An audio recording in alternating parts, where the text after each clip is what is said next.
ಒಂದ್ಸಲ 5 ಜನ ಆಗಿಲ್ಲ ನೋಡು.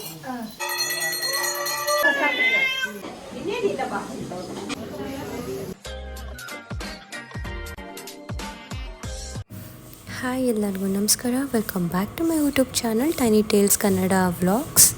ಎಲ್ಲರೂ ಹೇಗಿದ್ದೀರಾ? Hope you are all doing good. So ಇವತ್ತು ವಿಡಿಯೋನ ಶುರು ಮಾಡೋಣ. ಇವತ್ತು ಏನು ಸ್ಪೆಷಲ್ ಅಂದರೆ ತೊಟ್ಲು ಪೂಜೆ ನಡೀತಾ ಇದೆ ಪಾಪದು. ನಾವು 9 ತಿಂಗಳಿಗೆ ಪಾಪನ ತೊಟ್ಲಿಗೆ ಹಾಕ್ತಾ ಇರೋದು. ಆ್ಯಂಡ್ ಆಲ್ಸೋ ಬಾಣಿತನ ಮುಗಿಸ್ಕೊಂಡು ನಾನು ಇವಾಗ ಮೊದಲನೇ ಸತಿ ನನ್ನ ಹಸ್ಬೆಂಡ್ ಮನೆಗೆ ಹೋಗ್ತಾ ಇರೋದು. ಈಗ ಅಲ್ಲಿ ಒಂದು ಸಿಂಪಲ್ಲಾಗಿ ಫಂಕ್ಷನ್ ಥರ ಮಾಡ್ತಾ ಇದ್ದೀವಿ. ಸೊ ಹೇಗೆ ಸಿಂಪಲ್ಲಾಗಿ ನಾವು ತೊಟ್ಲು ಪೂಜೆ ಮಾಡಿದ್ವಿ ಅಂತ ತೋರಿಸ್ತೀನಿ. ಮನೆ ಬಾಗಿಲ ಹತ್ರ ಎಂಟರ್ ಆಗ್ತಿದ್ದಂಗೆ ಆರತಿ ಎತ್ತೋದಕ್ಕೆಲ್ಲ ರೆಡಿ ಮಾಡ್ಕೊಂಡಿದ್ರು. ಸೋದ್ರ ಮಾವ ತೊಟ್ಲನ್ನ ಒತ್ಕೊಂಡು ಮುಂದೆ ಬರಬೇಕಿತ್ತು, ಆದರೆ ತೊಟ್ಲು ತುಂಬ ದೊಡ್ಡದಿರೋದ್ರಿಂದ ತೊಟ್ಲನ್ನ ಫಸ್ಟೇ ಮೇಲೆ ಇಳಿಸ್ಕೊಂಡಿದ್ದಾರೆ. ನನ್ನ ಕಸಿನ್ಸ್ ಕೂಡ ಅದಕ್ಕೆ ಹೆಲ್ಪ್ ಮಾಡಿದ್ರು ತೊಟ್ಲನ್ನ ಎತ್ಕೊಂಬರೋದಕ್ಕೋಸ್ಕರ. ಈಗ ಅವನೇ ಅದನ್ನ ಅಲಂಕಾರ ಕೂಡ ಮಾಡಬೇಕು ಅಂತ ಹೇಳಿ ಸಂಪ್ರದಾಯ ಇರೋದು. ಸೊ ಅದನ್ನೆಲ್ಲ ಅಲಂಕಾರ ಮಾಡೋದಕ್ಕೆ ನನ್ನ ಅಣ್ಣಂದಿರು, ಕಸಿನ್ ಅಣ್ಣಂದಿರೆಲ್ಲ ಹೆಲ್ಪ್ ಮಾಡ್ತಾ ಇದ್ದಾರೆ ಅವನಿಗೆ. ಸಿಂಪಲ್ಲಾಗಿ ಊದಲ್ಲೇ ಅಲಂಕಾರ ಮಾಡ್ಕೊಳ್ತಾ ಇದ್ದಾನೆ. ಆಮೇಲೆ ಅಮ್ಮ ಮತ್ತು ನಮ್ಮ ಚಿಕ್ಕಮ್ಮ ಕೂಡ ಅರ್ಶಿನ ಕುಂಕುಮ ಕೊಡೋದಕ್ಕೆ ಮುತ್ತೈದೆಯರಿಗೆ ಯಾರ್ಯಾರು ತೊಟ್ಲು ಶಾಸ್ತ್ರ ಮಾಡ್ತಾರೆ ಅವ್ರಿಗೆಲ್ಲ ನಾವು ಅರ್ಶಿನ ಕುಂಕುಮ ಕೊಡಬೇಕು. ಅದಕ್ಕೋಸ್ಕರ ಎಲ್ಲನೂ ರೆಡಿ ಮಾಡ್ಕೊಳ್ತಾ ಇದ್ದಾರೆ.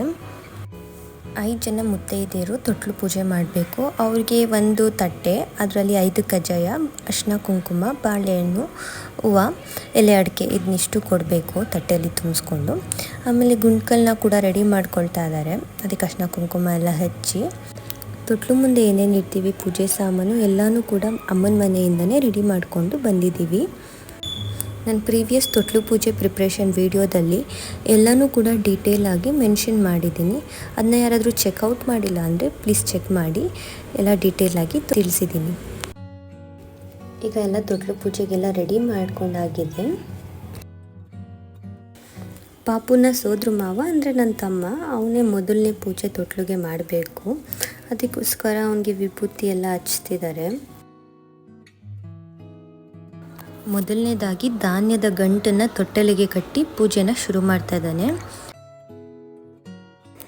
ಅದಾದಮೇಲೆ ತೊಟ್ಲಿಗೆ ಅರ್ಶಿನ ಕುಂಕುಮ ಇಟ್ಟು 2 ಕಡ್ಡಿ ಹಚ್ಚಿ ಆರತಿನ ಬೆಳಗ್ಗೆ ನಾರ್ಮಲಾಗಿ ಪೂಜೆ ಮಾಡ್ತಾ ಇದ್ದಾನೆ.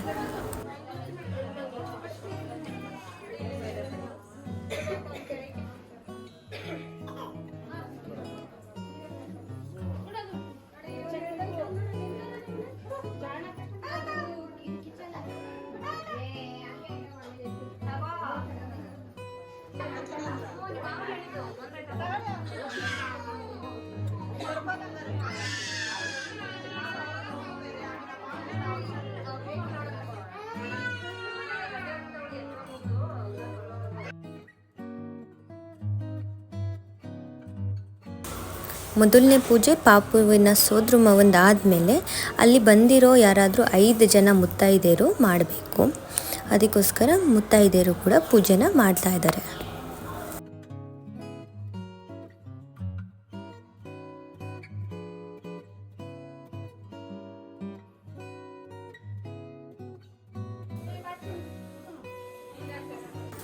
ಐದು ಜನ ಮುತ್ತೈದೆಯರದು ಪೂಜೆ ಆದಮೇಲೆ ನಮ್ಮಮ್ಮ ಇವಾಗ ಅವನಿಗೆ ಹಾಲು ತುಪ್ಪನ ಹಾಕಿ ಒಳ್ಳೆಯಲ್ಲಿ ಕುಡಿಸ್ತಾ ಇದ್ದಾರೆ. ಮೊದಲನೇದಾಗಿ ಸೋದ್ರ ಮಾವ ಕುಡಿಸ್ತಾ ಒಂದು ಸ್ವಲ್ಪ, ಅದಾದಮೇಲೆ ನಮ್ಮಮ್ಮ ಒಂದು ಸ್ವಲ್ಪ ಕುಡಿಸಿದ್ರು.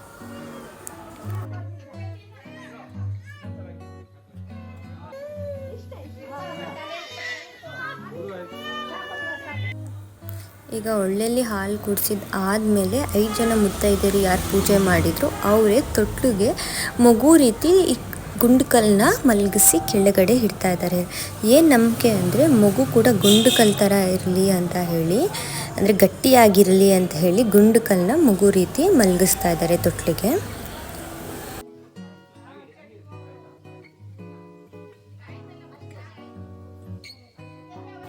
ಅದಾದಮೇಲೆ ಸೋಗಲನ್ನು ಕೂಡ ಅದೇ ರೀತಿ ಮಗು ರೀತಿ ಮಲಗಿಸಿ ಎತ್ತಿ ಕೆಳಗಡೆ ಇಡ್ತಾ ಇದ್ದಾರೆ.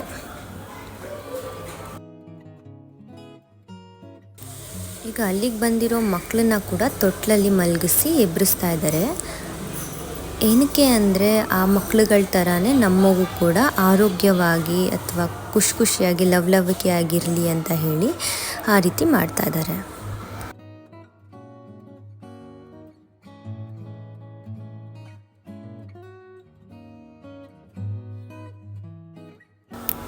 ಈಗ ಪಾಪುನ ತೊಟ್ಲಲ್ಲಿ ಮಲಗಿಸ್ತಾ ಇದ್ದಾನೆ.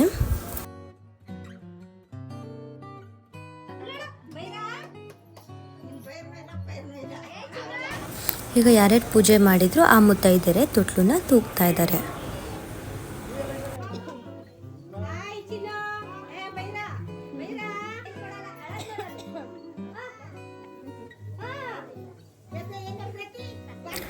ಎಲ್ಲ ಆದಮೇಲೆ ನಮ್ಮ ಮನೆ ದೇವರು ಪೂಜೆ ಮಾಡ್ತಾ ಇದ್ದೀವಿ.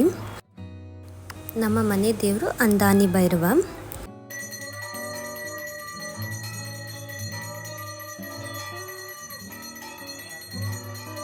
ನಮ್ಮದು ಜೋಗಿ ಮನೆತನ. ಜೋಗಪ್ಪದಿರು ಬಂದು ಮನೆಯಲ್ಲಿ ಪೂಜೆ ಮಾಡ್ತಾ ಇದ್ದಾರೆ.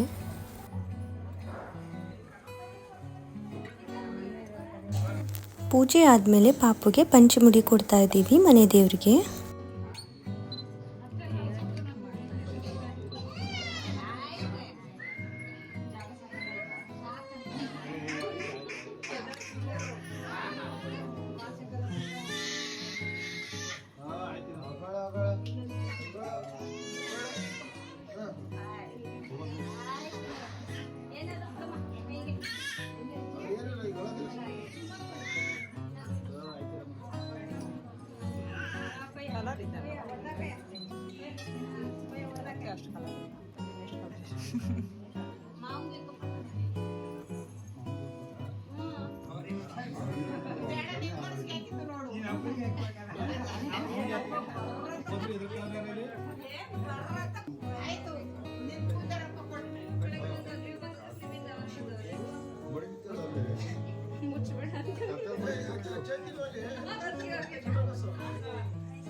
ಹೀಗೆ ನಾವು ನಮ್ಮ ಪಾಪು ತೊಟ್ಲು ಪೂಜೆನ ಮಾಡಿದ್ವಿ. So hope you all like the video. ಇಷ್ಟ ಆಗಿದೆ ಅಂತ ಅಂದ್ಕೊತೀನಿ. ವಿಡಿಯೋ ಇಷ್ಟ ಆಗಿದ್ದರೆ ವಿಡಿಯೋನ ಲೈಕ್ ಮಾಡಿ ಆ್ಯಂಡ್ ಆಲ್ಸೋ ಚಾನಲ್ನ ಸಬ್ಸ್ಕ್ರೈಬ್ ಮಾಡಿಲ್ಲ ಅಂದರೆ ಚಾನಲ್ನ ಸಬ್ಸ್ಕ್ರೈಬ್ ಮಾಡ್ಕೊಳ್ಳಿ. ಸಿಗೋಣ ನೆಕ್ಸ್ಟ್ ವಿಡಿಯೋದಲ್ಲಿ. Thank you so much for watching.